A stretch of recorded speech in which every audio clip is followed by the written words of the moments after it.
my buddy Demon C. Jim Bowers would say, hello out there on the YouTube network. This is David. I've got a quick overview, first impressions video of the JJRC H31 waterproof quadcopter. My first impressions are it's great for the money. It really is.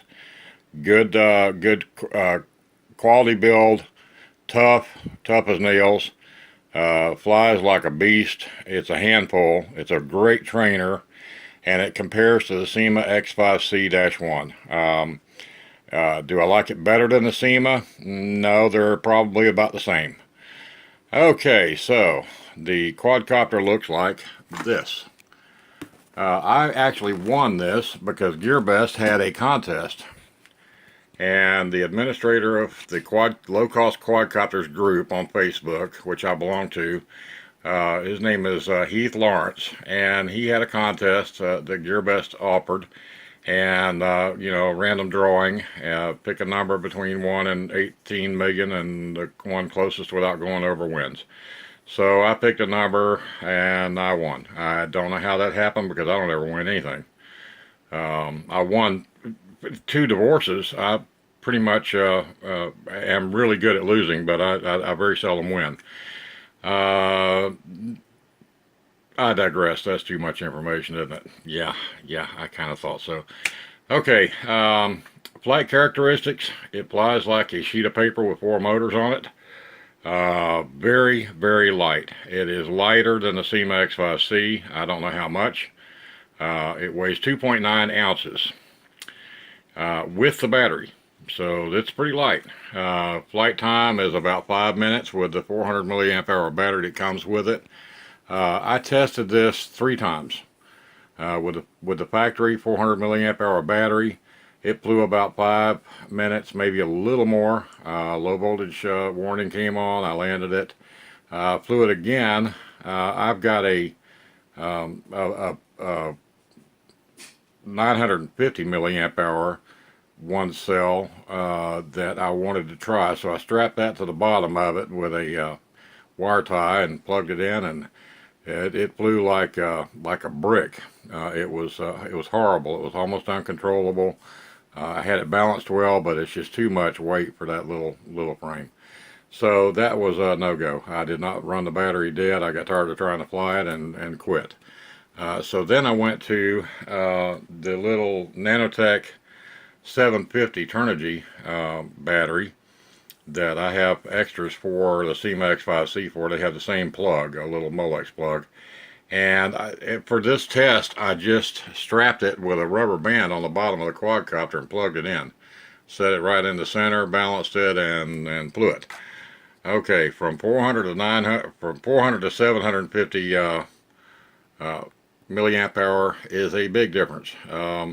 I flew this until I got tired of flying it. I was hoping for it to run dead, run out, get a low voltage warning, and it just wouldn't do it. It just kept going and going and going. This thing was the Energizer Bunny. I flew it around all over the yard, ran into a couple of trees, and yes, it's pretty tough.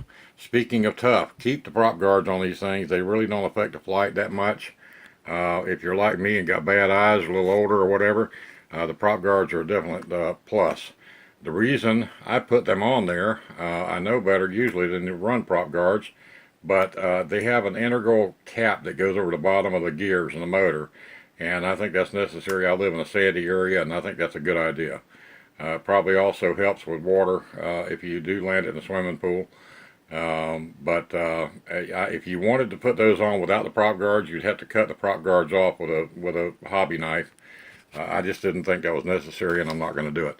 I wanted to fly it as it comes. The thing flies great. Trainer possibilities, absolutely. I mean, it's right in there. My go-to trainer is a SYMA X5c-1. That's absolutely my go-to trainer for anyone. Anybody asks me what's a good first quadcopter, what's a good trainer, I tell them don't go out and spend $1,000 on a quadcopter. Spend 50 bucks and get a little trainer and fly it until you get tired of it or break it or whatever, and then get some experience under your belt. because believe me, when you first start flying, the first time you turn that nose towards you, you are going to crash. I don't care who you are. I don't care how much you think you know. I've had Navy pilots that I tried to teach model airplanes to, and they had the hardest time with orientation because they're used to looking through the windshield, and they're not doing that anymore. So get a trainer, learn to fly before you, crawl a little bit before you get up and run, and then worry about your big fancy quadcopters.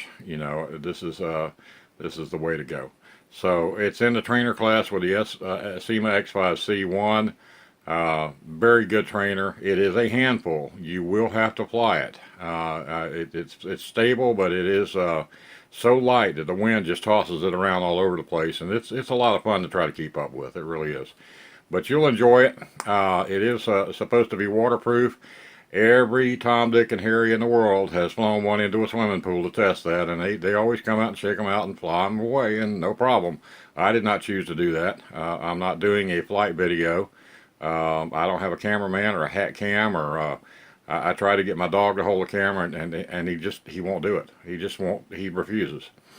So I either need a new dog or a cameraman, one of the two, or both. Maybe both. You guys have a good day, and thanks for watching. Thank you, GearBest. Thank you, Heath Lawrence. Thank you, Low Cost Quadcopters Group on Facebook. And thank you, God. I always have to say that. Have a good day. We'll talk to you later.